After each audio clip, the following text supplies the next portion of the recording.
Imagínense que existiera una empresa, una startup, que hace un producto no tradicional, uno muy, entre comillas, absurdo. Llamémosle zapatos con olor a lo que te gusta, a papa frita, a cebolla, a pescado. ¿Quiénes se comprarían ese zapato? ¿Aquí hay un? ¿Ok? Un ejemplo nuevo, a mí me gustaría vender pan que no se pueda morder. ¿Ricky Lambert o qué?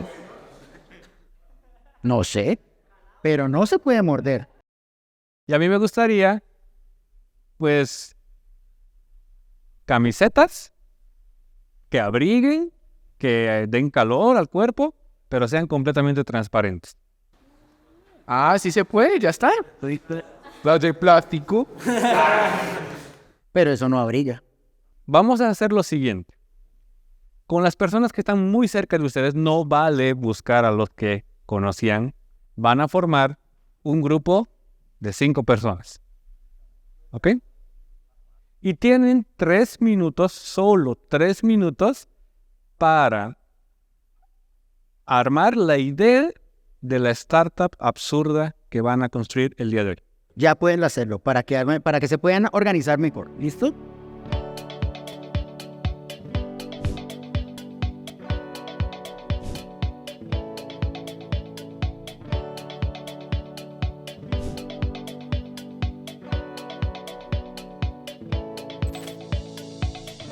Listo, muchachos, nosotros vamos a ayudarles, Beto y yo, de acuerdo a nuestra experiencia, vamos a ayudarles a desarrollar ese software, ¿vale?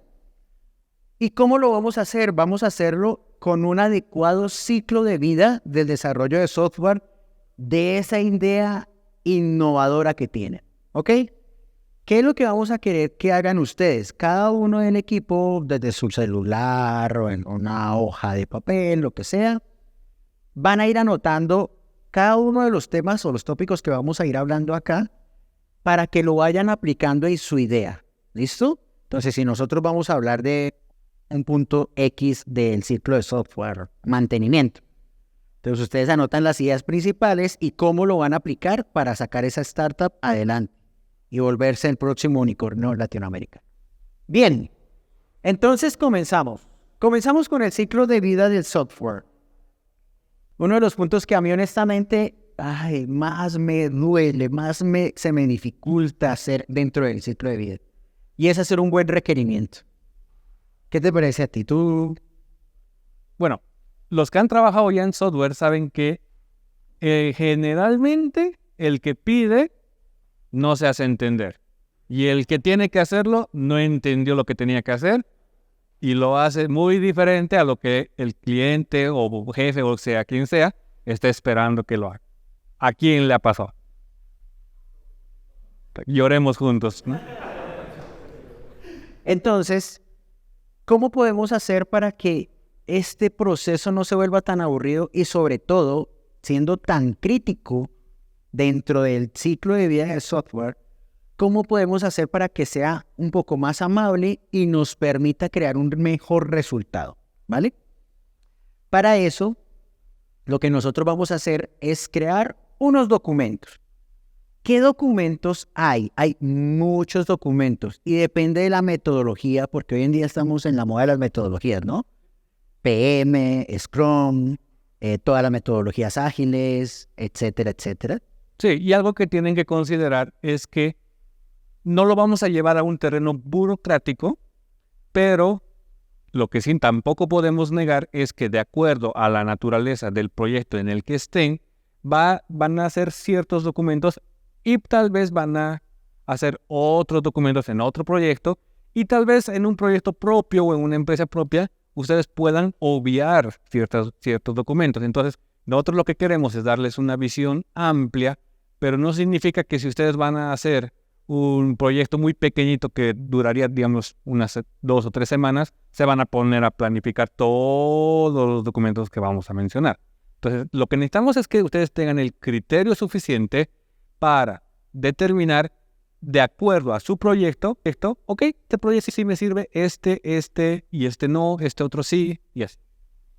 En términos generales y siguiendo algunas buenas prácticas, algunos de los documentos que más van a escuchar, si no es que los están utilizando hoy en día, son documentos como el DOR o Definition of Ready. Es uno de los documentos donde nosotros vamos a explicar qué es lo que se necesita a un detalle muy amplio. Por ejemplo, vamos a necesitar la historia de usuario. ¿Saben qué es una historia de usuario?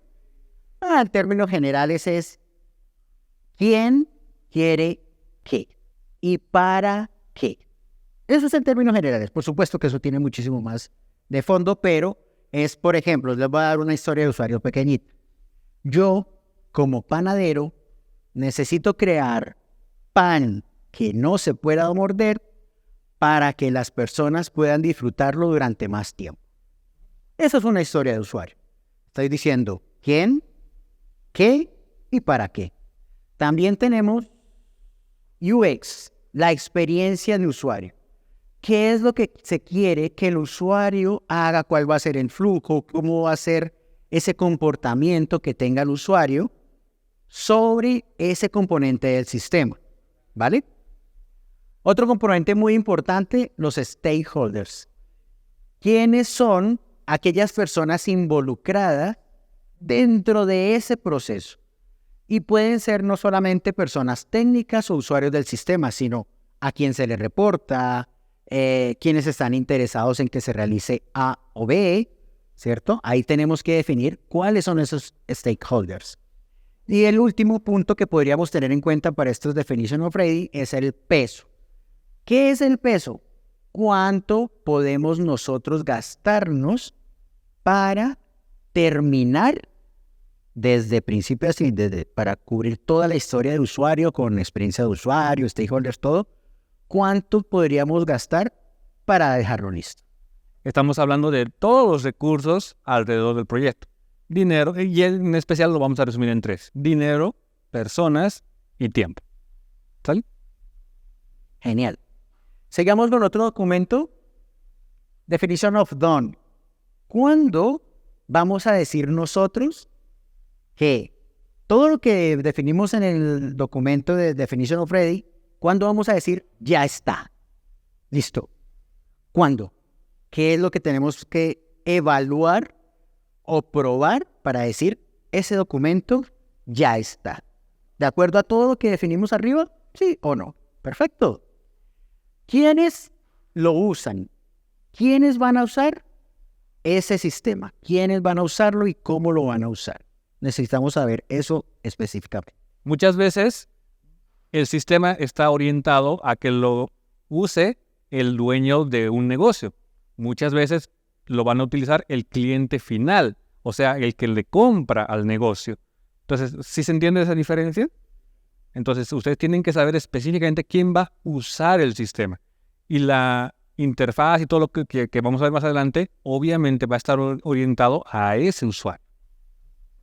Y resulta que esto parece demasiado burocrático, ¿verdad? Un documento que me va a decir que van a estar pendientes. Realmente sí. Pero ¿quiénes generalmente lo están usando? Ya empresas grandes establecidas, empresas que ya tienen un nivel de madurez alto, que necesitan asegurar la calidad de su software, ¿ok? Entonces es muy importante que lo tengan en cuenta. ¿Cuáles son esas empresas? Por lo general, empresas financieras grandes, gobierno, sector salud, entre otros. Son empresas que ya están establecidas, ya saben qué es lo que hay y necesitan un sistema para controlar la calidad. Pero nosotros somos una startup, ¿cierto? Estamos creando algo nuevo. ¿Qué podríamos necesitar de todo eso? Esa es su tarea. Tienen 1 minuto para definir de todo lo que hemos hablado hasta el momento. Lo que de verdad necesitamos. ¿Qué es lo que puedo usarlo yo en mi startup? Porque yo no necesito tanta burocracia.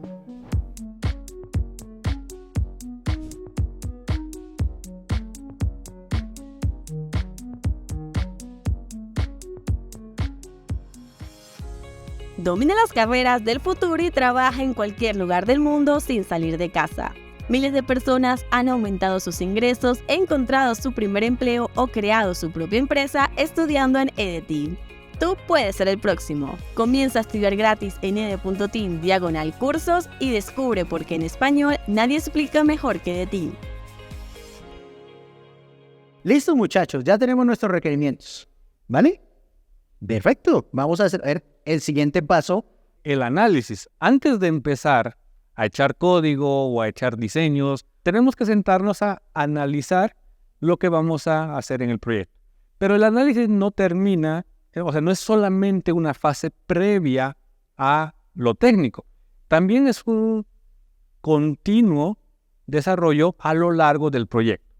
La gestión del proyecto sucede desde que inicia la concepción misma del proyecto hasta que el proyecto está terminado y sigue durando si el proyecto necesita mantenimiento, se le agregan features. Todo ese proceso vamos a seguir analizando y gestionando nuestro proyecto. Lo primero que tenemos que analizar es qué recursos necesitamos, ¿ok?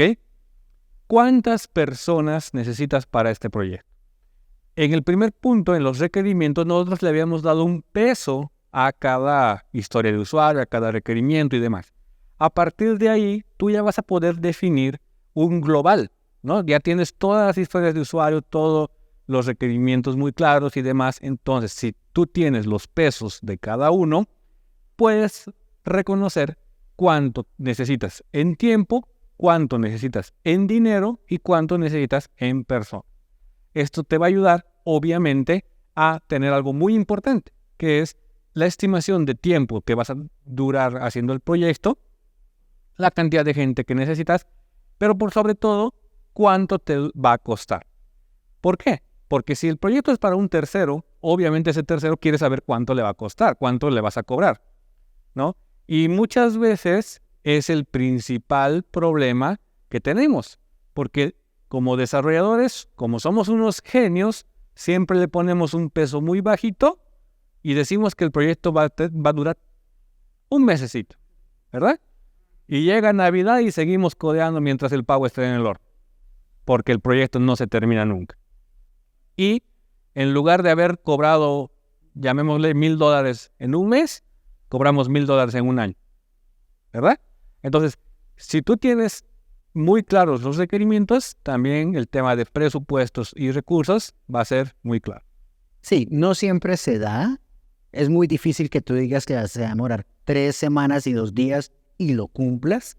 Es muy difícil, pero la idea es que no te salgas de un rango muy mayor, ¿no? Que si dijiste 3 semanas, no te demores 3 meses, sino que calcules más o menos cuánto te vas a demorar ahí.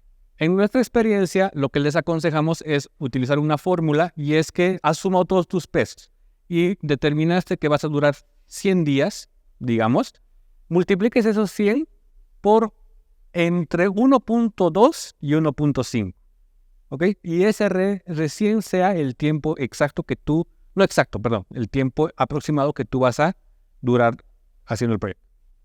Ahora, depende nuevamente del tamaño y tipo de proyecto, tú vas a necesitar ciertos roles. Depende del proyecto, una persona puede tomar varios roles, ¿verdad? ¿Por qué? Porque cuando uno es solo y uno va a hacer un proyecto muy pequeñito, pues la verdad, los 6 roles que aquí mostramos, y pueden haber más, van a recaer sobre uno solamente. Pero cuando el proyecto es grande, vas a necesitar ayuda. Entonces, con el solo hecho de que tú le pidas ayuda a una persona y le digas, hey, necesito que tú hagas la parte backend mientras yo hago lo demás, ya vas a necesitar controlar lo que esa persona haga, ¿verdad? Entonces ya vas a estar haciendo de project manager. Vas a necesitar revisar el código que te haga ese backend, vas a necesitar revisar si lo está haciendo bien y demás. Vas a hacer un tech lead, pero a la vez eres desarrollador y el otro también es desarrollador. A la vez, alguien se tiene que ocupar de la subida del producto a los servidores, de la integración y demás. Entonces, si se dan cuenta, solo una persona está acaparando varios roles y está bien de acuerdo al tamaño del proyecto. En un mundo ideal, en un tamaño de proyecto ya bastante grande y de buen presupuesto, obviamente vas a tener tal vez los 6 roles. Mira, los DevOps, bueno, DevOps es una cultura, ¿no? Pero lo entendemos dentro de la jerga popular como un rol. Los DevOps son aquellos ingenieros que se encargan de la infraestructura. Necesito un servidor, necesito un servicio de Amazon, necesito un servicio de Google, y ellos se encargan de configurar esa estructura que yo necesito para que mi código funcione. Entonces, esos DevOps se encargan de la infraestructura. SecOps, seguridad. Óyeme, la información está viendo por un HTTPS. Estoy hablando muy básico, pero es básicamente no tenemos errores que nuestras APIs sean atacadas. Están muy enfocados a la seguridad de la información. Y QA es el terror de los desarrolladores. Y lo digo por experiencia porque mi esposa es QA. ¿Y es su terror? Y es de esas señoras no, señorita, que no te pasan una coma. Entonces, ¿qué son los QA? Son aquellos ingenieros que se encargan de validar la calidad de tu producto. Si tú dijiste que tu producto iba a permitir ingresar 2 números y esos 2 números iban a quedar sumados, eso se encarga QA, revisar que ingresó 2 números y que los haya sumado. No es solamente el proceso de testing, pero de forma general el Quality Assurance, que es lo que significa QA, está orientado a eso, a testear el producto, a asegurar la calidad del producto, tanto en funcionamiento, en usabilidad, en performance, en optimización y demás. Entonces ahora tienen 1 minuto y medio, 90 segundos, para definir cuántas personas necesitan para su proyecto, qué tiempo va a demorar ese proyecto y qué roles necesitan para su proyecto.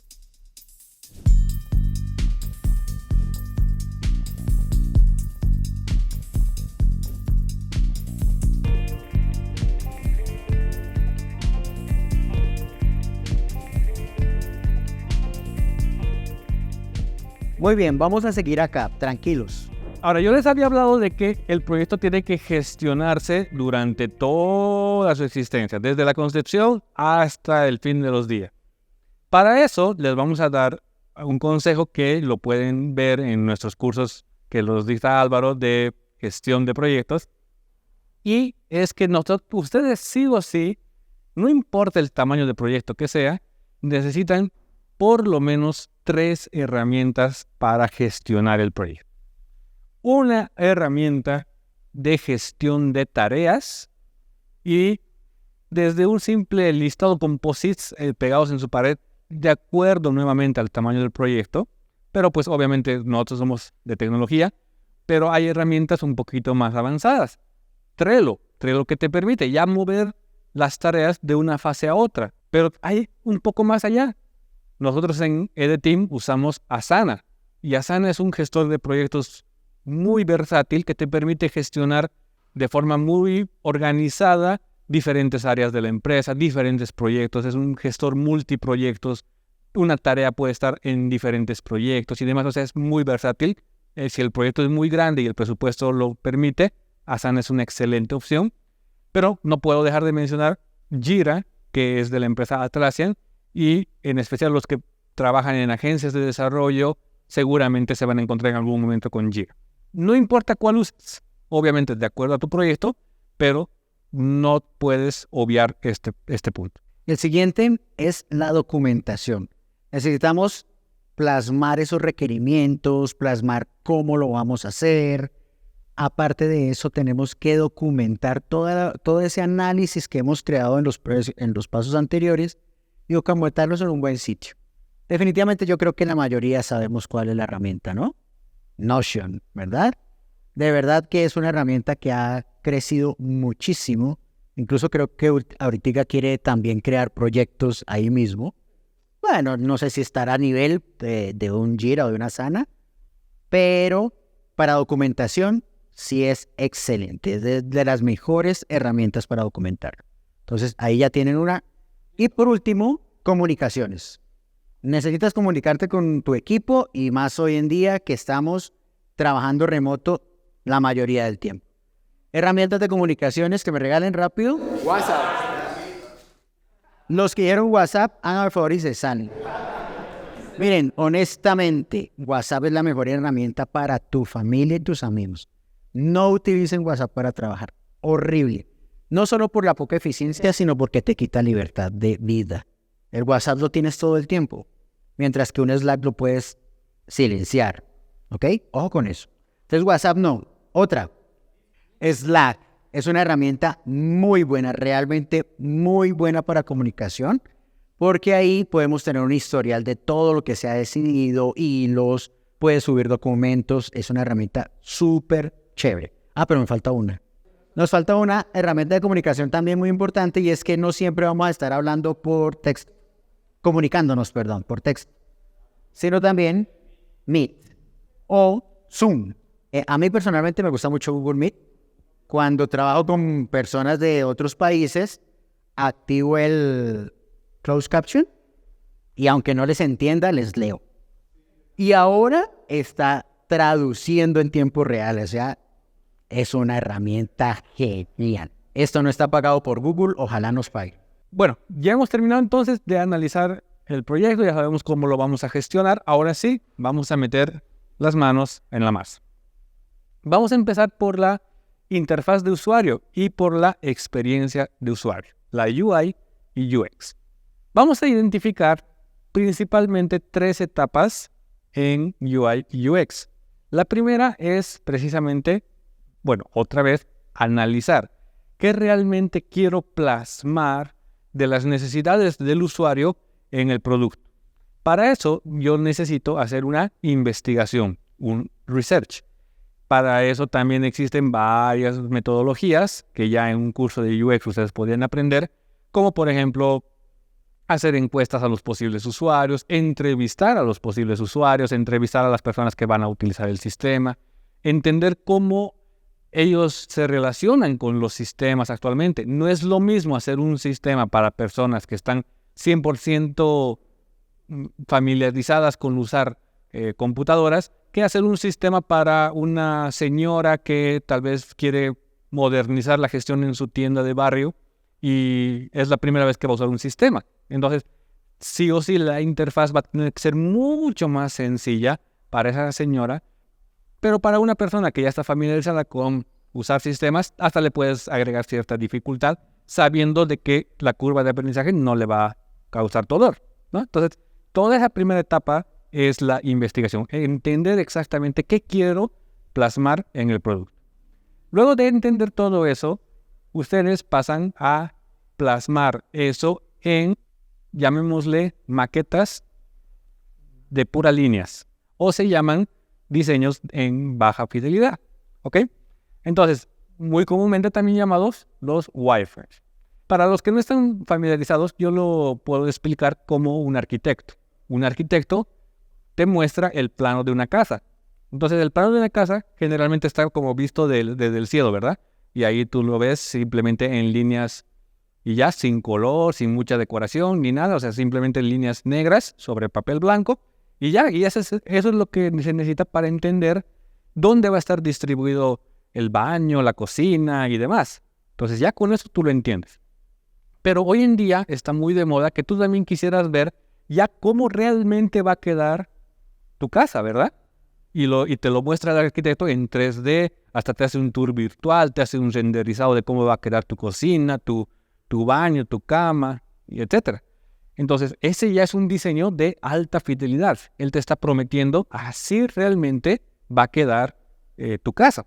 Eso se lo conoce como mockups. Ahí ya es un proceso muy grande que, de acuerdo a la complejidad que tú le puedas dar a este proceso, puede partir de crear un sistema de diseño, como lo decía Yanda, o basarte en uno ya existente y demás, pero la idea es poder tener el diseño de cómo quieres tú que quede tu producto. Aquí no nos vamos a demorar mucho. Realmente no hay mucho más allá de lo que ustedes ya conocen, de lo que ustedes ya han hecho. Si estás comenzando con un proyecto, viene la etapa del análisis de qué herramientas elegir, qué debo utilizar, qué lenguaje de programación, qué motor de base de datos, un motor de base de datos relacional, no relacional, documental, un archivo plano, lo que necesitemos. ¿Por qué? Porque no siempre podemos estar utilizando un cañón para matar una mosca. Así que, ¿cuál sería el lenguaje de programación y el motor de base de datos que te sirve a tu proyecto? No hay una respuesta específica. Es decir, si alguien te dice, mira, siempre tienes que elegirlo así, no es verdad. ¿Cómo lo elegiría yo? De acuerdo a mi experiencia.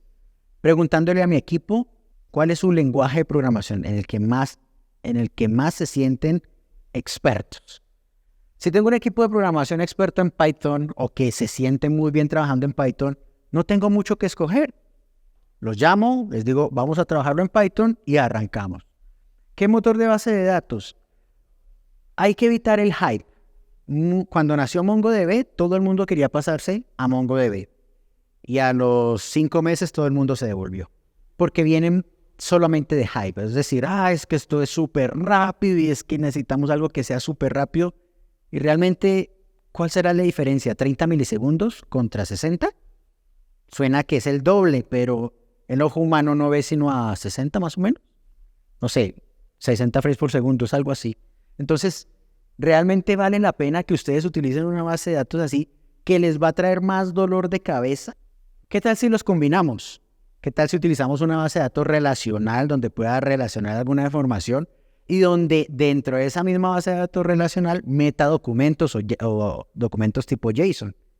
Eso lo podemos hacer y es una cosa que eso, aunque parece hype, no lo es porque es muy útil combinar bases de datos relacionales con información no relacional. Entonces, para elegir, muy sencillo. Mi equipo que sabe, Python, vamos para esa, hay que comenzar. Seguramente más adelante pueden decir, se nos está colgando, está poco eficiente, vamos a tener que movernos. ¿Vale? Es válido, pero comiencen con lo que ustedes más experiencia tengan. Claro. Y recuerden que estamos hablando de construir una startup. En especial, cuando están construyendo una startup, no le den demasiada vuelta a la tecnología. ¿Por qué? Porque como dice Alexis, en un futuro quizás sí lo podrían refactorizar, pero mucho más importante que eso es si la startup está vendiendo, si tiene los recursos. ¿Por qué? Porque si la van a refactorizar es porque la empresa sí tiene la plata para hacerlo. Y lo mismo pasa en el lado front. En el lado frontend no tienen dónde perderse. Van a elegir al día de hoy JavaScript. Pero JavaScript puede utilizar varias librerías o frameworks. Vue.js, Angular, React. Por el lado de React nos podríamos ir por Next, por Gatsby. Realmente hay un buffet muy amplio para poder elegir. Pero elijan la tecnología que ustedes dominen. ¿Okay? Tal vez no hay muchos expertos, o sea, tal vez uno quisiera hacerlo en React, pero el equipo es experto en Vue. Entonces, ¿para qué le vas a decir al equipo experto en Vue? Tienes una semana para aprender React, porque yo quiero el proyecto en React, pudiendo sacarlo ellos en menor tiempo incluso y de forma mucho más óptima en Vue.js. Como anécdota, Beto, en EDTeam yo soy el CTO, yo soy el que dirige toda la parte de tecnología. Y hace unos 2 años, tal vez, año y medio, yo quería imponer, grave error, que todos los desarrolladores trabajaran en Linux. Porque definitivamente rinde muchísimo más. Y Álvaro me dijo un día, ¿por qué los obligas si ellos no te van a rendir igual? Entonces, tienes que tener cuidado con eso. ¿Qué tal si les cambias el chip? No los obligues, cámbiales el chip. ¿Qué pasó hace 2 semanas? Todos los frontends que usaban Windows dijeron, pues de un día para otro realmente, desde este lunes estamos todos con Linux. Y fue algo más cultural. Oye, nos rinde más, estamos aprendiendo, podemos entrar a los servidores y manejarlos, entendemos desde nuestras propias máquinas cómo utilizarlo. Entonces, no fuercen esa parte, sino cambien la cultura si es necesario. ¿Listo? Eso es una anécdota de ti. Echar código. Desarrolladores que les apasiona echar código. Beto, levante la mano. Eso. Genial, súper. Ahora, tienen 1 minuto y medio para elegir tu... No, creo que tienen 1 minuto. 1 minuto, no necesitan tanto tiempo. 1 minuto.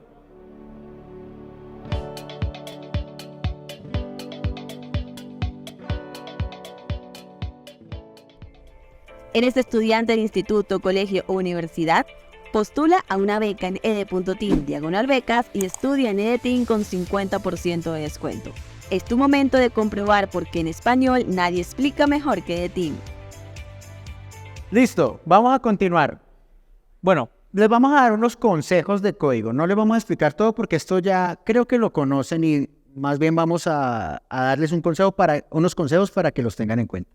Primer consejo, test unitarios. Hagan test. Necesitan hacer una función que sume 2 números. Creen una funcionalidad que haga test de eso. Supremamente importante porque si el día de mañana necesitan refactorizar, aseguran que no les va a fallar. Siguiente consejo.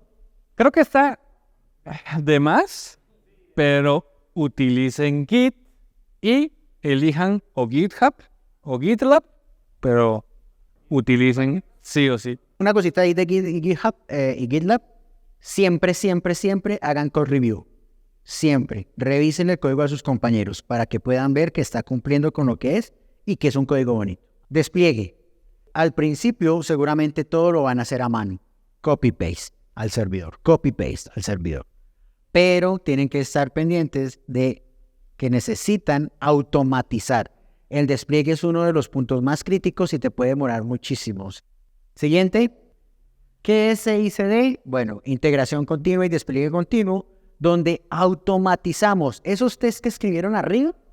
Les decimos ejecútense sin que yo tenga que hacer nada. Simplemente lo que hacen es configurar su integración continua que va a revisar todos los tests que ustedes escribieron, juiciosos, los escribieron, y esa misma herramienta les va a entregar ese elemento, ese artefacto, les va a pegar en la nube, ¿vale? Ahora, ¿por qué hemos puesto CI/CD con un signo de interrogación? No todos los proyectos desde la etapa inicial, desde el día 1, necesitan CI/CD. No cometan el error de, como decía Alexis, matar a cañonazos una mosca.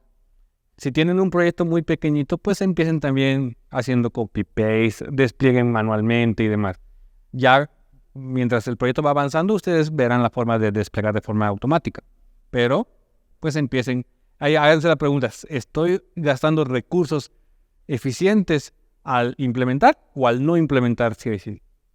Bueno, en el CI/CD también hay herramientas que nos permiten analizar vulnerabilidades. De pronto estamos utilizando paquetes obsoletos que nosotros no sabemos, de terceros, y esto nos permite decirle, oye, ese paquete está desactualizado, actualízalo. Compilación, proceso de compilación automático y despliegue. Bueno, ya los expliqué. Continuemos. El dolor de cabeza de los desarrolladores. Ya hemos hablado de los recursos. Verán ustedes si hay una persona dedicada al control de calidad o lo tendrán que hacer ustedes mismos, pero necesitan hacer un control de calidad. Necesitan tener un proceso realmente plasmado para poder saber qué exactamente van a probar en su producto, ¿no?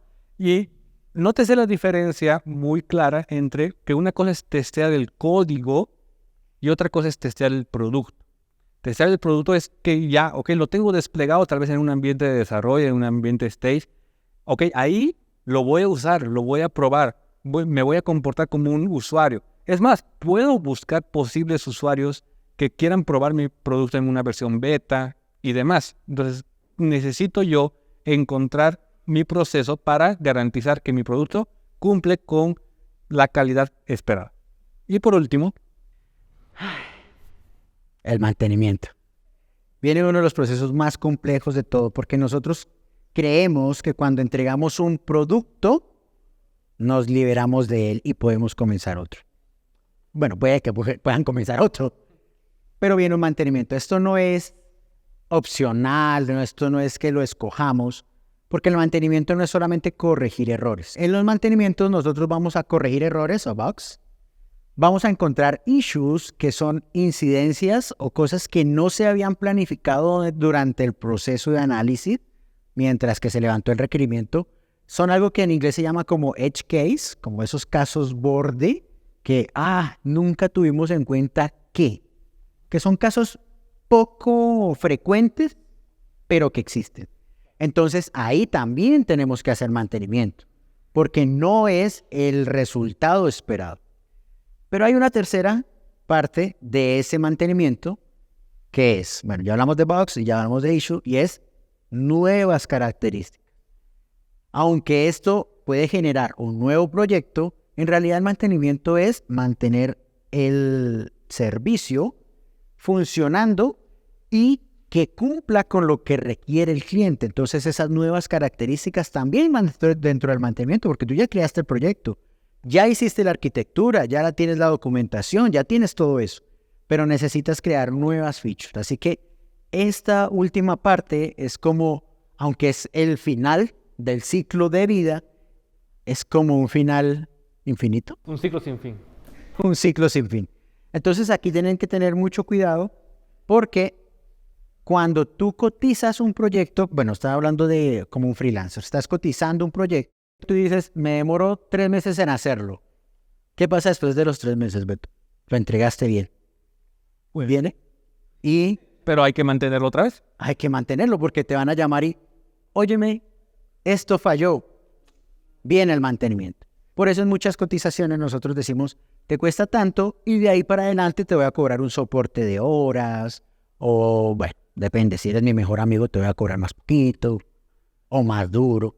Obviamente ahí con el cliente, si están trabajando para un tercero, necesitan limitar o delimitar muy bien los términos de qué significa mantenimiento, ¿no? Porque si no lo limitan, pues el cliente, aunque no quiera, pero muchas veces se puede comportar abusivo, llamémoslo así. ¿Por qué? Porque si algo le falla a su sistema, qué sé yo, 8 meses después de que tú se lo entregaste, pues, ¿qué él puede hacer? O sea, le está fallando. Sí o sí te va a buscar. Pero tú le puedes decir ahí, ok, este caso específico nosotros no lo tuvimos en cuenta, se necesita cubrir un costo. Pero si realmente es un error del sistema, pues también tú tendrás que ver si lo cubres o no, de acuerdo al tipo de error que sea, ¿no? Por ejemplo, el edge case que mencionaba Alexis, a nosotros en Editing nos pasó hace 3, 4 años ya, y es que nosotros, por unos ataques de OS que nos estaban haciendo de ciertas IPs, habíamos bloqueado todas unas IPs de países muy extraños. Meses después, nosotros simplemente nos olvidamos, un usuario no podía comprar en la plataforma, quería comprar una suscripción y no podía. Y resultaba que era no me acuerdo si era colombiano, pero era un latino que se fue a vivir al África, a un país X, y pues ese país, nosotros la IP de ese país la habíamos bloqueado.